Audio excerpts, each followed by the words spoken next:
So a big welcome to everybody, especially as we start the new year, 2022. I know we all hoped for this year to go a different way, but as Kavita just mentioned, like it's also all of us contributing to the situation outside with how we are dealing with situations.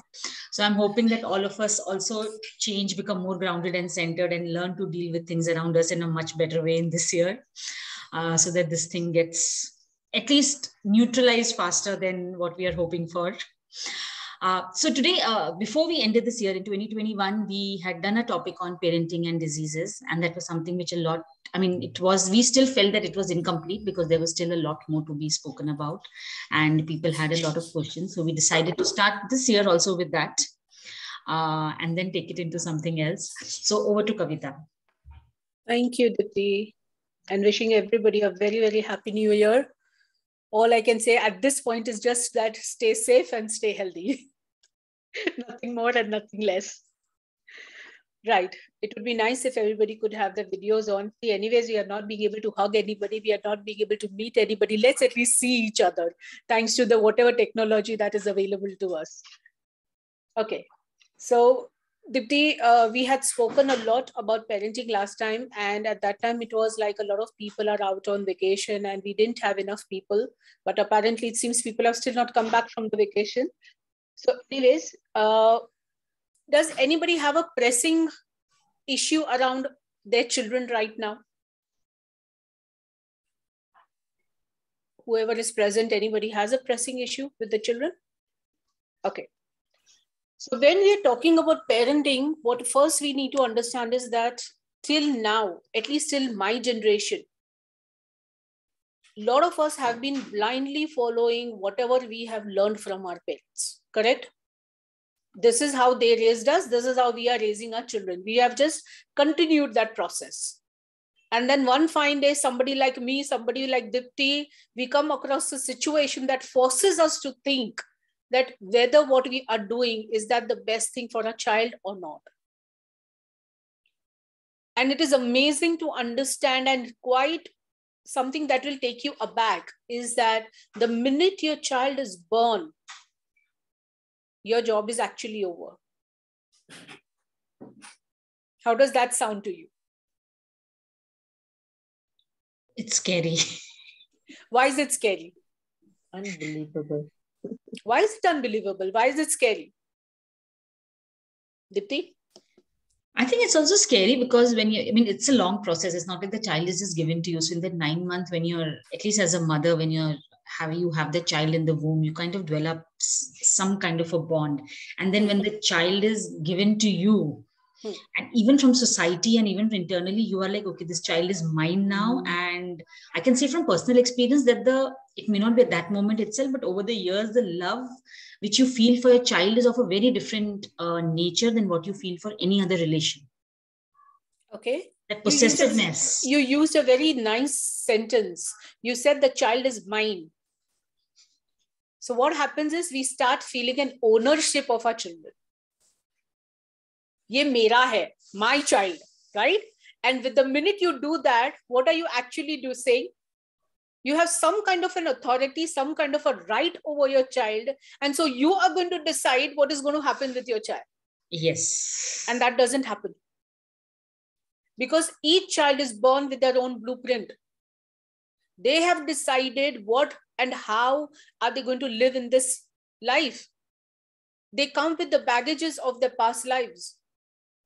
They have certain purpose that they have to fulfill in this life, for which they have chosen you as parents. And so many times it happens that, I think most of the times, what the parents want and what the child wants, opposites. Last time I had given that example that there was a client who had come to me. They had come with a small child, 12, 13, and they were insisting that the child becomes a swimming champion because both the parents were a swimming champion.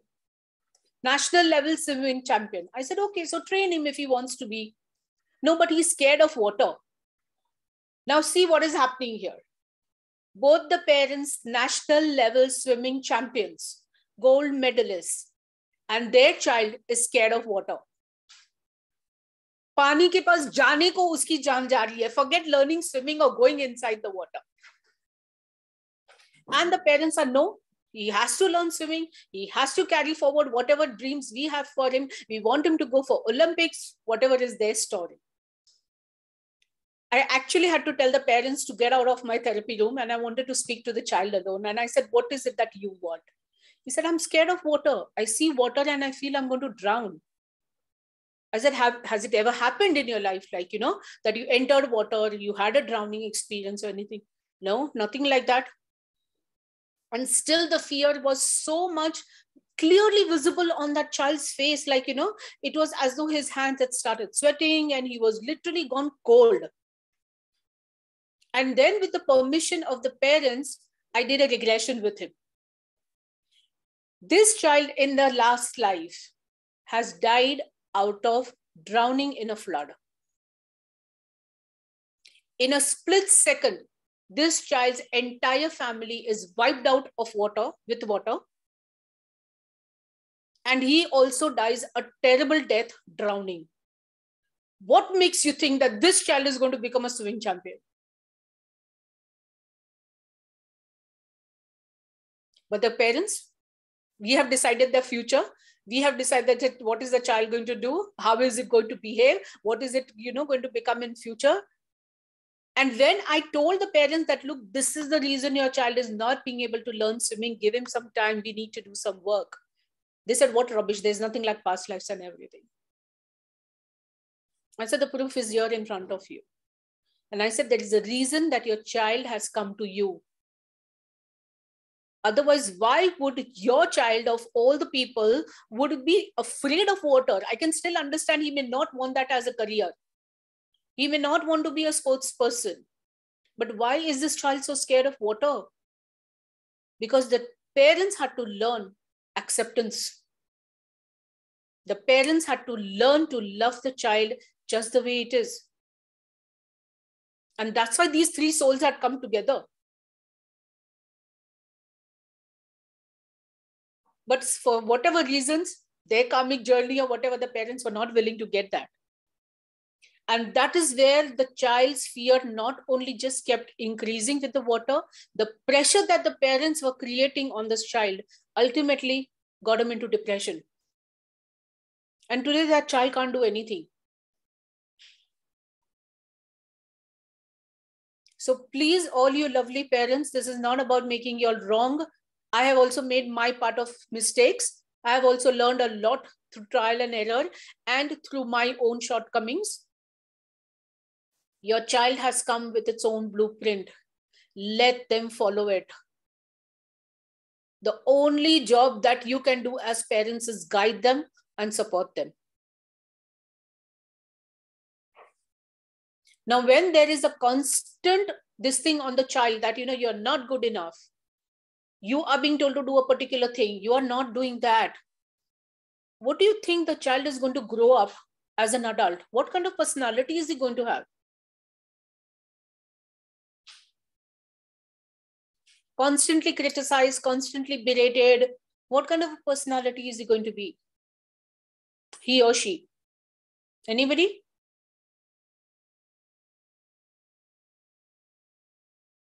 Failure.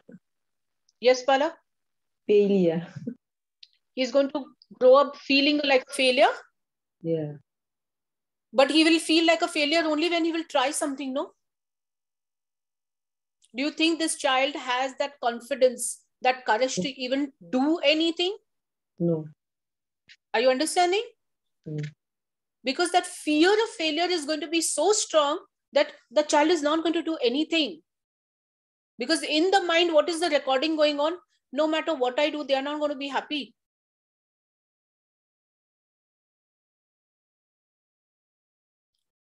Parents who are in abusive relationship, especially women who are in abusive relationship. Your child is constantly seeing that the mother is being abused in whichever way, it doesn't matter, physically, emotionally, mentally, or sexually. The child is seeing that. What are you teaching your child? Either it is going to become a powerless child who, like the mother, is not going to be able to speak up, not say anything, or it will go on the other extreme of becoming absolutely aggressive like the father. And sometimes when they cannot understand, do I go this way or do I go that way, these children end up with bipolarity. It is a mental disorder where even the psychiatrist today will tell you that it is incurable. Lifetime, they need to be on mood stabilizers. Now, on top of that, on one hand, the mother is getting abused, but on the other hand, she will tell the child, oh, no, this is nothing, this is his way of showing love to me. What are you again teaching the child? Love equals pain. So constantly, this child is going to be in relationships where in the name of love, it is going to search for pain. And that is where they will continuously keep getting into toxic relationships. Another confusion that you create for the child is seeing that the mother is getting beaten up. The minute she's getting beaten up, then she's coming up and saying, oh, you know what? Your father was extremely tired today. So he did this. It's okay. Don't worry. You are justifying somebody's wrong behavior. Again, you're creating a lot of confusion in your child's head. The child cannot understand what is correct, what is not correct. And all these things are later on going to create serious mental health issues. How many of y'all have told your parents, like, humko to ye kabhi zindagi mein mila hi nahi, y'all are lucky, y'all are getting all this? How many of y'all have said that to your children? Dipti? Yeah, I'm sure even I have said that sometime or the other. Most of us have done that mistake, right? Yes. That, we went through so much of problem. You all are so lucky. We are giving you that freedom. We are giving you those facilities, that resources. Lifetime, those children live with a sense of obligation. And because of that sense of obligation, so many times they crush their dreams. Things that they could have done, they will not do it. They have serious money issues. Oh, my mother didn't even have 5 rupees, to spend in the canteen. She's giving me 50 rupees. It's a big deal. And that child will stay hungry, but they will save that 50 rupees. And as an adult, the personality will be hoarding, miser, not wanting to spend on themselves, and absolutely zero in self-love.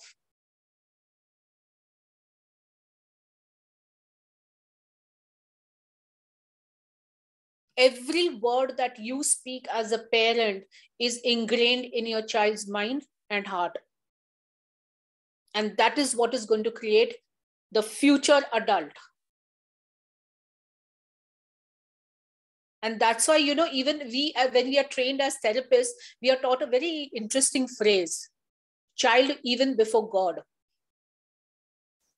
That when a child comes up in therapy, an inner child comes up in therapy, forget past life, forget this, that, everything. First, heal that child. Because that child doesn't know how to take care of themselves. God knows how to take care of themselves.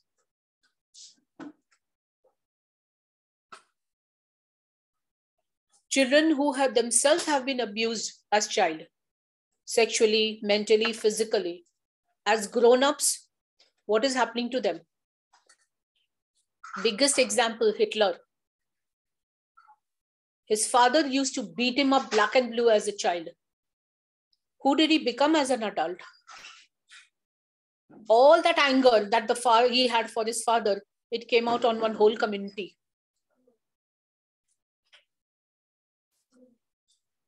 And unfortunately, even after doing all that, he wasn't happy and he committed suicide. So today when we are saying, oh, these children are like this and these children are like that and all that, please check, go back on your vocabulary, go back on the things that you have said to them, go back on the things that you have done. It is very important that you check that. Any questions, anybody so far?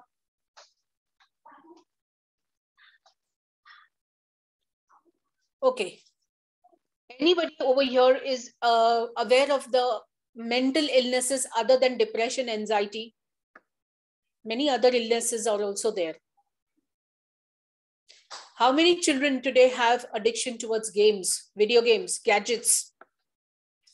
It's like, take their phone away from there, that child doesn't know what to do. It's a big showdown at home when the phone is taken away. Why is that happening? And it was very interesting that a client of mine taught me this. I said, why are you so addicted to video games and all that? You don't feel sleepy, you're awake till 4 o'clock and all that. I said, go out, play with children, do some sports. And the child told me, Auntie, at least these gadgets don't reject me. When I go out, I get rejected. When I go out, I can get bullied. But the gadgets don't do that to me. So obviously the gadgets have become their best friends. And sitting at home all the time with these video games and TV and everything, their health is just going from bad to worse. The biggest issue they all are having is focus, concentration. How much are they being able to focus and concentrate at one time? 15 minutes? Half an hour max? Even when they sit down to study, how much are they being able to study really? 2 hours that they sit and study, and how much ever they have studied in that much time, you ask them after 2 hours, how much are they able to recall?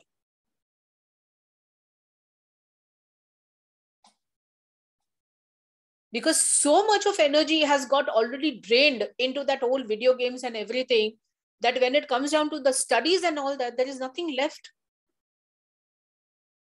Constantly making these energetic cords with all these gadgets and everything, which they don't know how to sever, they don't know how to clean themselves.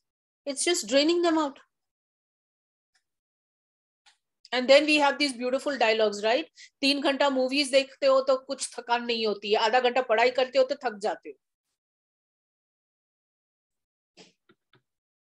Because after that 3 hours of movie, there's no energy left.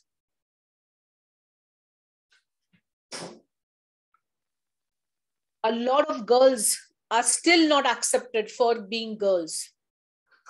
And they're coming down with all kinds of reproductive organ issues, PCOD, infertility, endometriosis, name it and it is there. To the extent, now a new trend has started. We have accepted that, this is a girl and, we have no problem that it is a girl child. But we raise the girl like a boy. And the result is the girl also starts accepting that energy. And today, a lot of facial hair.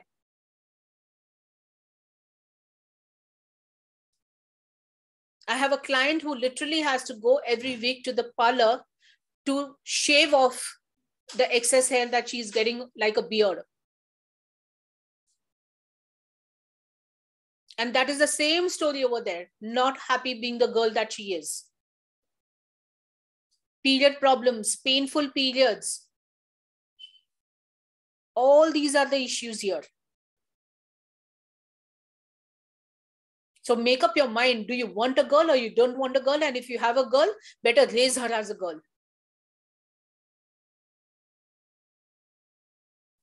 Even when the child is in the womb, that constant thing, ladka hai, ladki hai, ladka hai, ladki hai.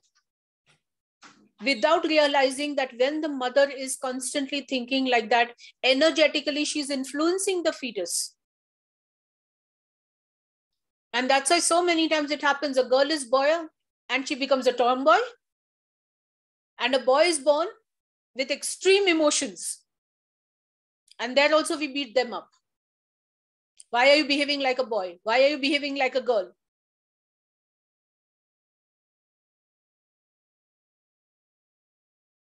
So all these things are going to affect your child's mind, their body, their emotions, ultimately their overall health.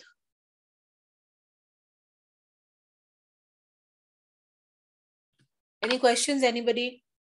Or is it just going to be today me talking?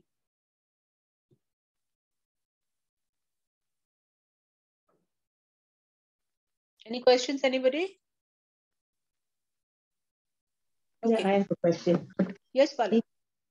If the grandchildren, sometimes the boys especially, if they come back, I mean, if they are very irritating doing things, and to really irritate you, so how not to scold them? Did you try to find out why are they irritating you? They just What's playful. bothering them? No, they're just playful. You're assuming. Did you ask? I did ask, why are you doing all this? They couldn't answer. Why do you think that he didn't have an answer? Probably they don't know what is it. Exactly, because what he is doing out of fun, that is irritating you. Yeah. But in his mind, he is just having fun. Like flooding the toilet, swimming inside the toilet. Is that playful? Is more work for me. I would look at it as both the things, that he has very imaginative ways of playing. And secondly, is he trying to get your attention or is he trying to get the parents' attention? The parents are at work. So is he trying to get their attention? Not really, actually. Okay, Probably. Do you complain to the parents after they come back? Yes, I do. That today he did this, today he did that. Yeah. So what do you think you're doing? Aren't you giving him attention? Oh, okay. Wow, my grandmother talks about me. So I have to keep doing something so that she will keep talking to them. Otherwise, my parents will forget me. They're so busy working. Now try for 2 days. No matter what he does, don't complain. And then inform me what happened. Okay. I'll try that. And maybe you can join him in the fun if you want. Why he can drive me up the wall? Trust me, he will not drive you up the wall if you go and play with him. Let your inner child also have some fun. Tell me you've never done all these things as a child.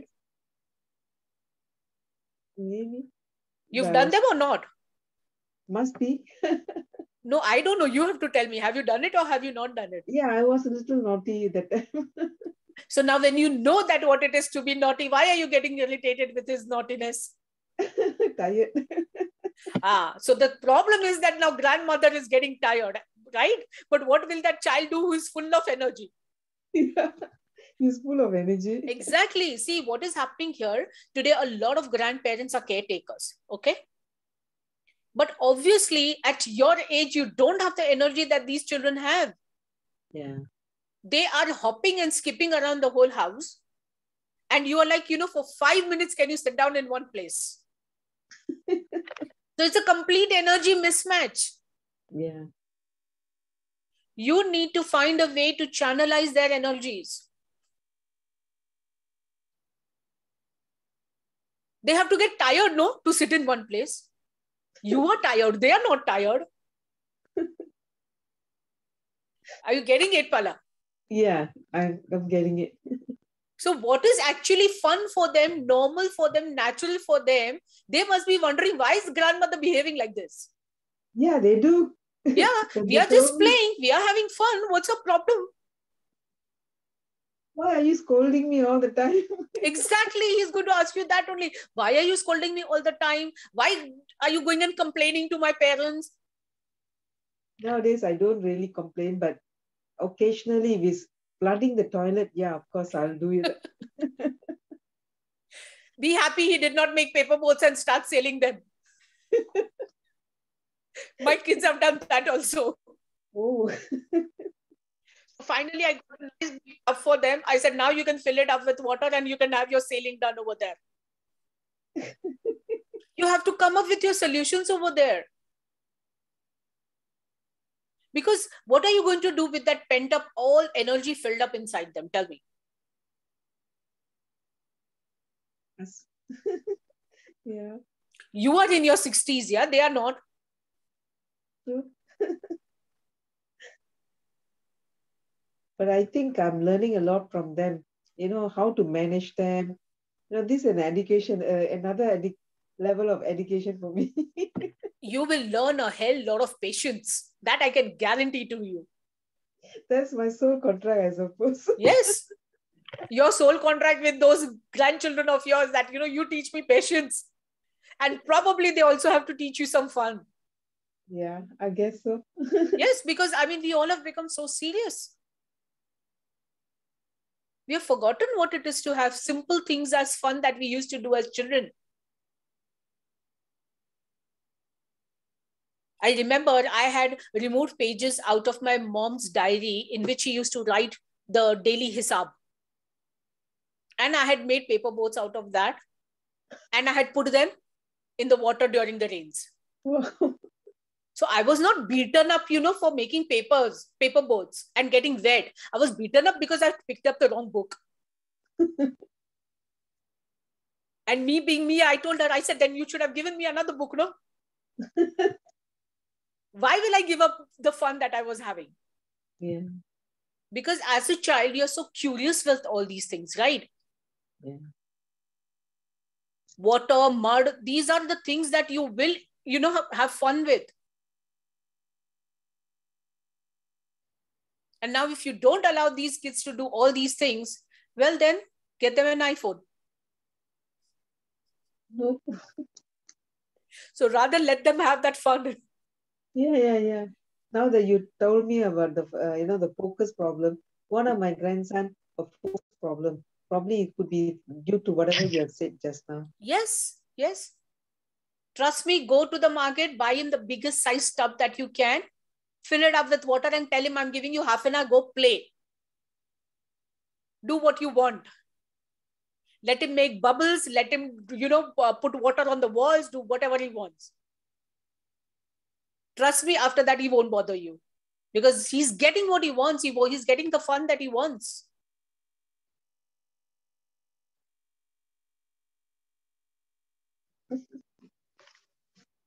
And of course, the best thing if grandmother can join him. Oh no, not enough time.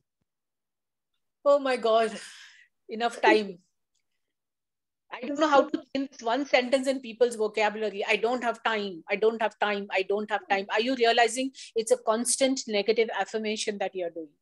Yes, true. But then the thing is, got so much work to do. So end up cannot play with them. I love to, but I can't. So no wonder, no, he's troubling you, trying to get your attention. No, that come and play with me. Trust me, 10, 15 minutes playing will not only energize you, it will even satisfy them. Yeah, just try. Try it and tell Dipti how it went. Okay. Thank you. Welcome. Anybody else has any question? Yeah. So tell me, something that often comes up is sibling rivalry. Yes. So how is that related to parenting? Sibling rivalry is very, very karmic, Dipti. Okay. Very karmic. Two souls have come together again to teach each other and their parents a lesson. You know how we typically see in the movie, one is an angel, one is a devil. Now, why did the devil become devil and why did the angel become the angel? Now, if there is an angel, there has to be a devil, no? Parents have to see both the sides and yet be normal and neutral, accepting both of them. Accepting that, yes, one can be a 90% child and one can be barely a 35-40% child, and still they both are my blood, my children, and I love them equally. Because typically in sibling rivalry, you will see a lot of comparison. Okay. One is always made the hero. Especially the elder one is always made the hero. So the younger one automatically becomes the rebel. Take the classic example, Mukesh Ambani. Anil Ambani. And Anil Ambani. Mukesh Ambani the hero, Anil Ambani the rebel. Elder one, absolutely mama papa's boy. The younger one didn't care a shit. So this also comes with the hierarchy. Who is the eldest? Who is the middle one? Who is the younger one? That's why a lot of clients who come to me, if just before they have become pregnant, I always tell them, either have 2 children or have 4. For heaven's sake, don't have 1 or 3. Because the middle one is going to get screwed. The only one is going to get screwed. Because when you have only 1 child, all your expectations are on that 1 child. You overburden the child with those expectations. And that child is completely lost in that. Or they become those overachievers. And even when they have issues in their life, they cannot go to the parents and say, we have issues. Because the parents are having such unrealistic expectations, they don't know where to go. And when you have 3, the middle one is constantly struggling with this thing. Am I the elder one or am I the younger one? Who am I? They have severe identity issues. And it is not that if there are, 3 boys or 3 girls, it will matter. No matter what is the combination, the middle one is in a bad state. You ask any child who is in the middle, whether they are grown up or even as a young, they'll say, मेरे को पता ही नहीं मैं कौन हूं. बड़े बहन के साथ जाऊंगा तो बोलेगा तू बहुत छोटा है, don't come with me. छोटे के साथ जाना है, तू बहुत बड़ा है, don't come with me. Where is that child supposed to go? And the parents will keep pushing them. Go with your elder brother or sister, go with your younger brother or sister. We have given you company. But the company doesn't want that company. What do you do? And this identity crisis, they take it further into the adulthood where they can be, very undecided about their careers. They can be undecided with their partners. Constantly not knowing what to do. Can't take a decision.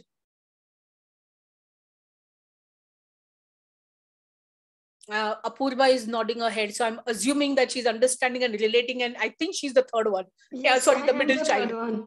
You are the middle child? Sisters, and I'm the third one. There we go. So imagine even in 4 this has happened. What will happen if there were 3?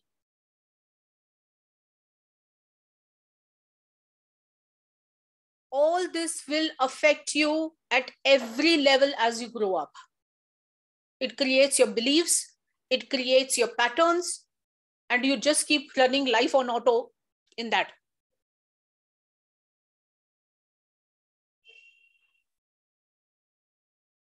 So many times it has happened that, parents will label a particular child. This is a very weak child. They will tell the elder one, you must support this girl or boy, your younger brother or sister. She's very weak. Bol ke, they make that person so weak that tomorrow when they go and get married, their relationship projects that weakness. They don't know how to stand up for themselves. They don't know how to take decisions.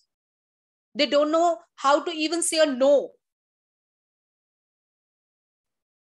And God forbid if then that marriage doesn't work, they don't even know how to get out of it.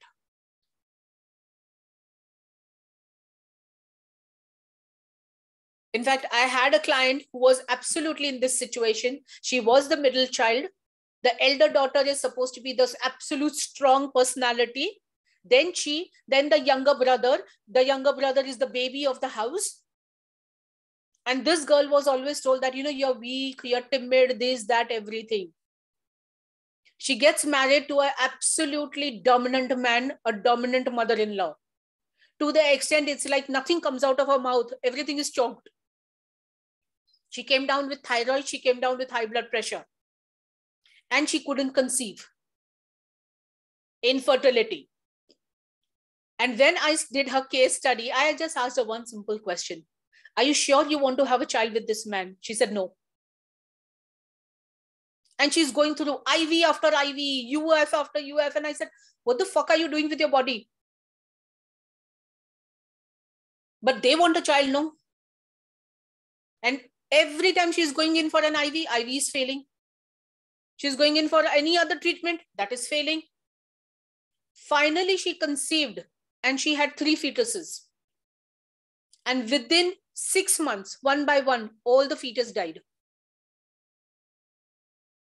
And that is when she broke down.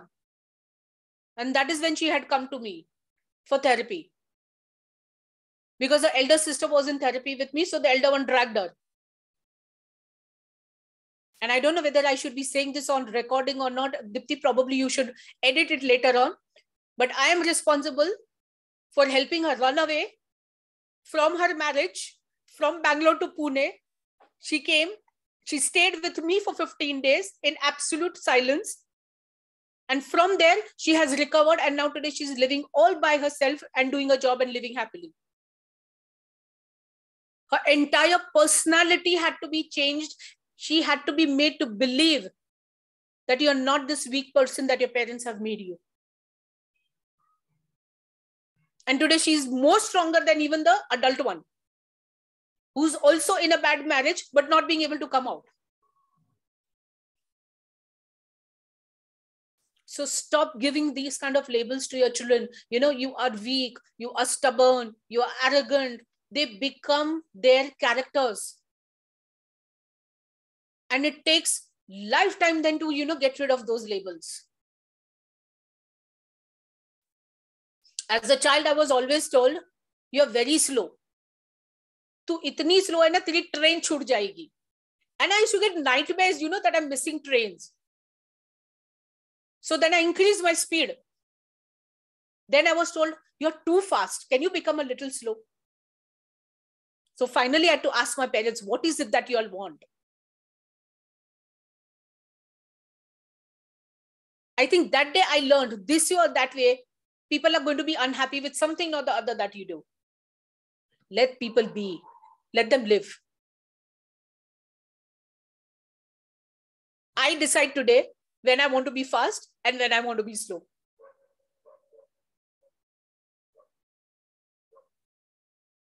So today, if as parents I were to tell you, just think for a moment throughout the day, how many labels do you give your children? How many negative comments do you give your children? It's a box full. And then you'll come to a therapist like me and ask, why is my child like this? So I will look at you and tell you, because of you. Is it too late to change all this labeling? It's never late. It's never late, Pala. If today you have been telling your child that you're very naughty, you're very naughty, you're very naughty, can you start telling your child, you're very creative? I think it's very creative to be able to, fill up the whole toilet with water. I don't know how to do it. I'm amazed by that whole idea. I just washed the toilet and there he came from school and messed the toilet. So can you tell your child that you're creative? I have never done this in my childhood. Suddenly your child will snap out of that label. Oh, I'm not naughty. I'm imaginative. I'm creative. So then after that, you will be able to add the sentence. Next time you get such creative ideas, share it with your grandmama. We'll do it together. Then at least you can take some precautions. What a lesson I'm going through. Yes. See, today in school, children are told, do gardening, right? They are taught, put your hands in the mud, how you will put a plant, how you will cover it, water it. Now, when they want to do the same thing at home, what do we tell them? Please don't make the hall dirty. I've just cleaned it. If you want, go and do it in that one corner. So I have to clean up only that much corner. Teachers didn't tell them that. Again, confusion. We are being taught something over there, and then that same thing we want to do at home, we are not being allowed to. Who's right? Who's wrong? That means we must not say anything to the children, is it? No. Like... Tomorrow, if your child is going to start smoking, you're not going to say anything. It is the way you say it. Your words have to be correct. Your method of communication has to be correct. And understand one thing, Pala. No matter what you will teach them, you can only be their guiding light. They are ultimately going to do what they want to do. You can tell them, smoking करेंगे, lungs जाएंगे. Drinking करेंगे, liver जाएगा. आगे तुम्हारी मर्जी. I don't understand Hindi, but roughly I understand. Okay, what I'll tell you again. You No, no, I smoke, your understand lungs what are going to go. You drink, your liver is going to go.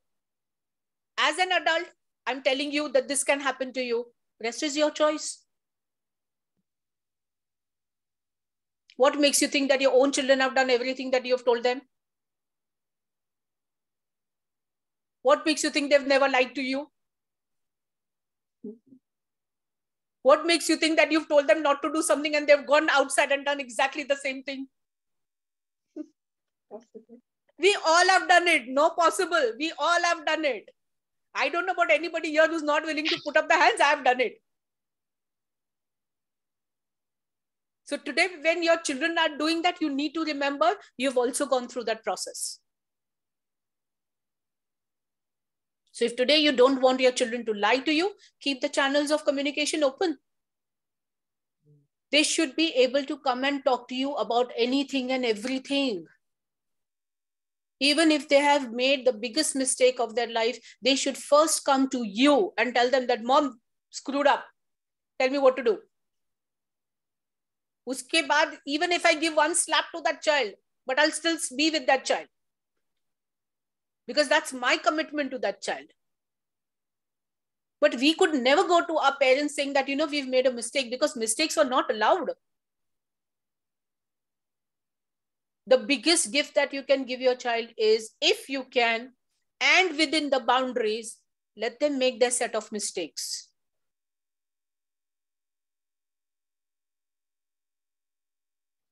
It is only there that they learn.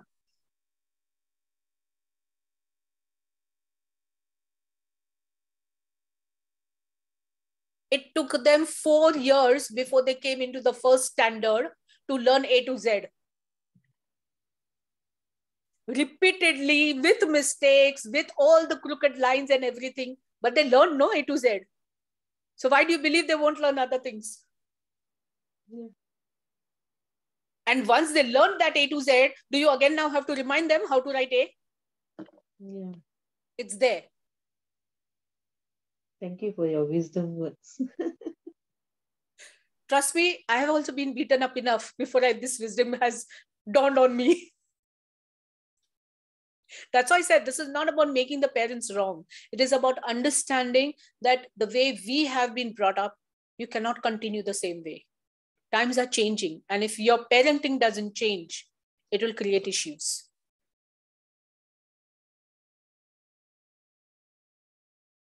Any other question, anybody? Ma'am, I want to ask one thing. Yes. That I keep telling my 11-year-old daughter that it's okay, you've made a mistake. You're going to learn from that mistake. But she herself, when she sees that she's made a mistake, it's not acceptable to her. Like, oh my goodness, ye maine kya kar diya? Ye kaise ho gaya? And it's okay. It's okay. You are learning you like from that? this. Yes, ma'am. Are you like that? Do you forgive yourself when you make a mistake? Yeah, we have learned it, that it's okay to make mistakes and we learn through mistakes. That is again in the head. But when actually you make a mistake, are you critical with yourself or are you okay with yourself? Sometimes critical, sometimes exactly. Okay. Remember, children learn through what they see, not through your lectures. Yeah. You can keep telling your child it's okay to make a mistake, but when the child is seeing that the mother is also beating up herself when she's making a mistake, they're going to learn that, not your words. Right. So let's say today you burnt a vegetable. Can you tell yourself at that time, it's okay, Apurva, it happens. I'll make something else. Yeah. Because that is what your child is seeing and hearing. Oh, mom can also make a mistake. That means she's not God. So if she can make a mistake, so can I. Then they will be okay to make a mistake, no? If what you're saying and what you're showing are different, which one do you think they will follow? What they are seeing. Exactly. Every individual is more visual. Mm. That's why when you show them a picture, they remember the picture better than the story they hear. Mm. That's why in the initial years, a lot of education is done through pictures, right? Yeah, yeah. That's why. Okay. So if you want something as a value in your child, you have to yourself depict it. Mm. We tell our children, now, don't speak a lie. Yeah. Right? And the next minute there is a phone and you tell your child, God, this person has called up. Can you just pick up this phone and tell this person Mama is sleeping? Yeah. What have you done? That's a lie. What have you done? Mm. You just told the child that Mama is lying and Mama is giving some different instruction to you. Which one will the child follow? Mm. Confusion. Right. So then you will say, does that mean I have to speak only lies? Or does that mean I have to speak only the truth? You will have to decide that for your child. Mm. And that's what the child is going to pick up. Mm. And my own daughter pointed this out to me at one point, and that is where I have had changed my habit. If I don't want to speak to somebody, I don't pick up the phone at all. Mm. At least I'm not speaking a lie. Right. And then she will ask me, okay, Mom, why did you pick up the phone? I didn't feel like speaking to this person right now. Be honest. Mm.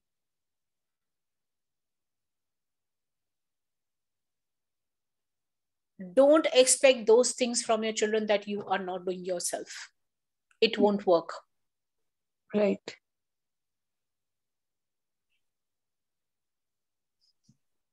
I hope I answered your question.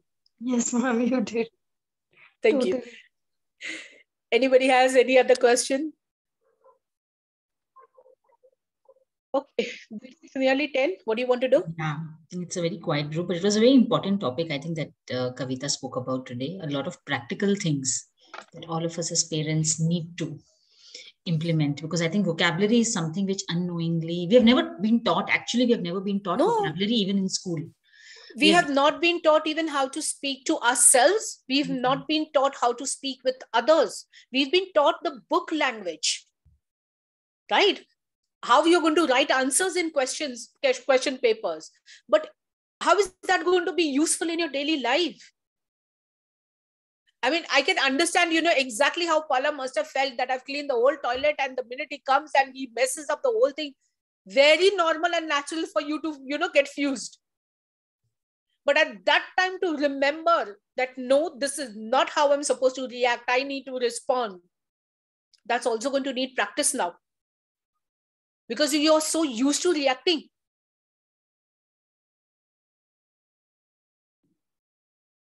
And vocabulary is very important. The way you speak, the way your child speaks. Today, I mean, abusing has become normal for children. So many times my daughter comes and tells me, please don't mind, I'm going to use this language. I said, yeah, I know. It's coming. I'm prepared. But why are they speaking like this? Because somewhere some adults started it, no? Children are listening to their parents speak like that at home. They're just copying. So today telling a child, oh, you don't have manners, how can you speak like this? I think we should first catch the parents. Sorry, Dipti, I interrupted you. No, perfect. I mean, that's what I was saying, because this is something which I have realized in the last 1 year, that even like Kavita spoke about self-talk. So even though I had become very conscious of how I speak to others, but self-talk was something which there was still a shift required, because we do a lot of negative. I mean, I won't call it negative, but the words which we use for self is very different. So I think in continuation to what she said, they are negative. How do you treat yourself when you make a mistake? I always ask the parents, how do you treat yourself when you make a mistake? How do you treat yourself when you forget something? How do you treat yourself when somebody comes and tells you, oh, you forgot to do this for me? What is that you tell yourself in your mind is what you're becoming. Yeah. So today, let's say I have kept an alarm of 7:30 to get up in the morning, and for some reason I get up at 8 o'clock in the morning and I tell myself, oh shit, I've got late. How stupid of me. I can't even get up on time. What's my self-talk? And then you expect that you're going to speak in any other better way to your child? You're asking for too much.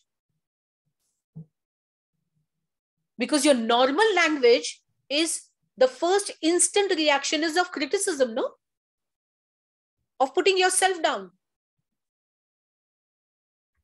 So that's exactly what's going to come out when your child is going to do something like that.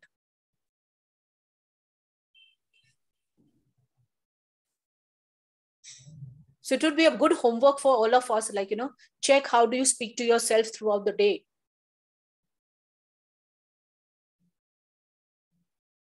Because then it will become easier for you to change your vocabulary with your children. And this is not just for the young ones, huh? I'm not just talking of the 2 years, 4 years, 14, 24, 34, everyone. Sometimes parents need to be reminded, your child is 35, grown up, adult, married, back off. If I could have my way, I would tell everybody to take 10 therapies before they got married, after they got married, before they have a child, after they have a child, and before their children get married and after their children get married. Because there is so much of nonsense filled up in our head. Again, as Dipti said, that child is mine. Now, when you have that kind of ownership, and imagine it's a son, and then that son is going to get married. And now you have to share your son with another woman. God help.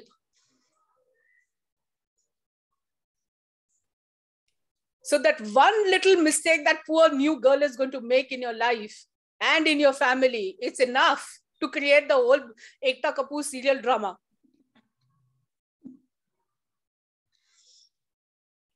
But what is the real reason behind that? I'm not willing to let go of my son. I'm not willing to accept that along with my son, he is also somebody's husband.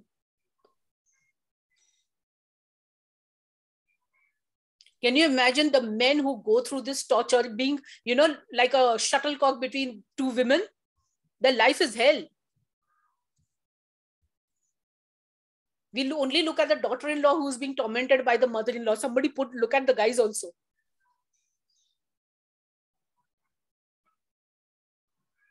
And then these people have children. And then they raise these children. Amazing.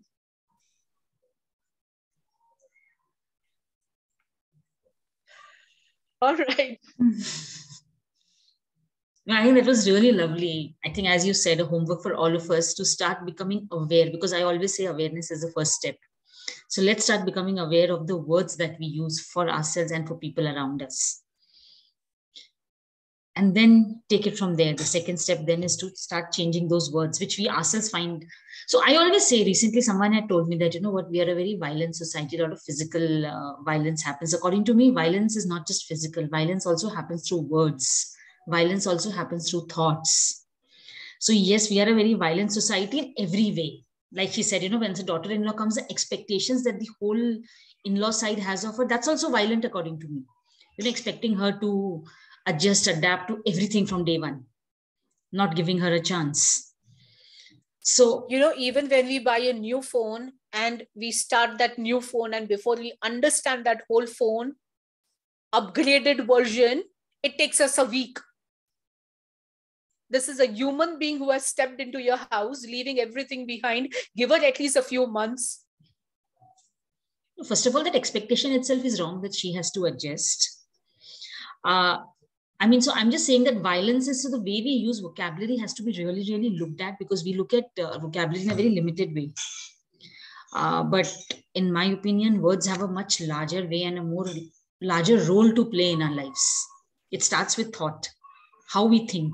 There is a modality called kinesiology. I don't know if you all have heard about it, in which the body responds to the way you speak, think, and feel. Okay. And it is called muscle testing, right? whenever I have my live workshops, I can't do it online. I always call people from, the participants, and I make everybody do a muscle testing, and I show them that the impact of the negative thinking, feeling, everything that it is having on your body. Where do you think your diseases are coming from?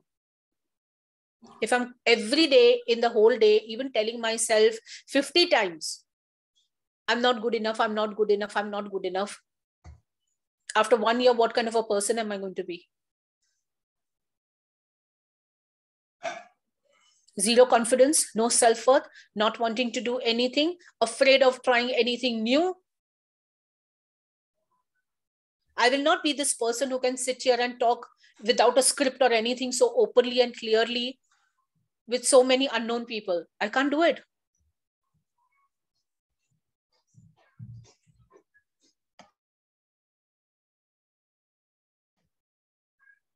So everybody start checking your vocabulary. Good place to start as parents. I think even as individuals. Yeah. Even as individuals. Resolution. Sorry, Pala? This is a good resolution for 2022. Good resolution for 2022. All yours. I think my resolution for 2022 is keep ice on your head.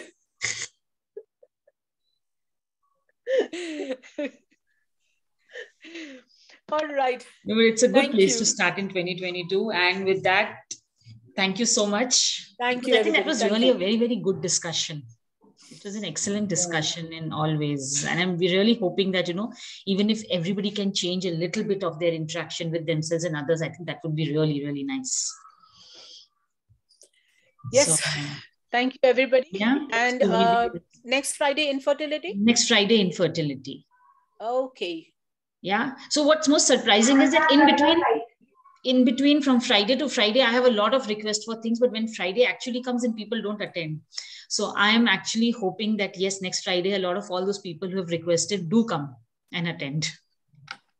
Keeping fingers crossed. Yes, because we would also like a lot more people to join in, because what we talk about, as you have realized, is so much more than just that topic. And there are also a lot of practical tips for all of us to take back and start implementing in our lives. It's not just about, taking therapy sessions, and that's something, it's a good starting point. So do encourage your friends and families whom you think can be helped to attend live sessions, because as Kavita keeps saying, watching recording is different. When you attend live, you learn more, because then you can interact, you can ask questions which come to you. See, so many times it happens, while you're watching the recording and that question comes to you. So then whom are you going to ask? Yeah. So everybody's then going to chew Dipti's head. I'm not going to be there definitely to answer those questions. Right. And Dipti is obviously going to answer it from her space.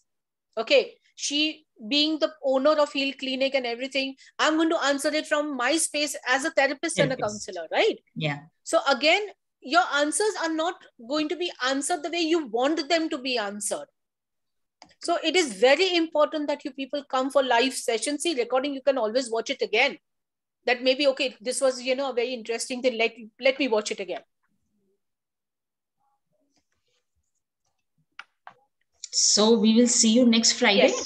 Yes, we will see you next Friday. Thank you, everybody. Thank you so much, and good night, and have a nice weekend. You too. Bye. Thank you. Bye. Bye. Thank you. Bye. Bye.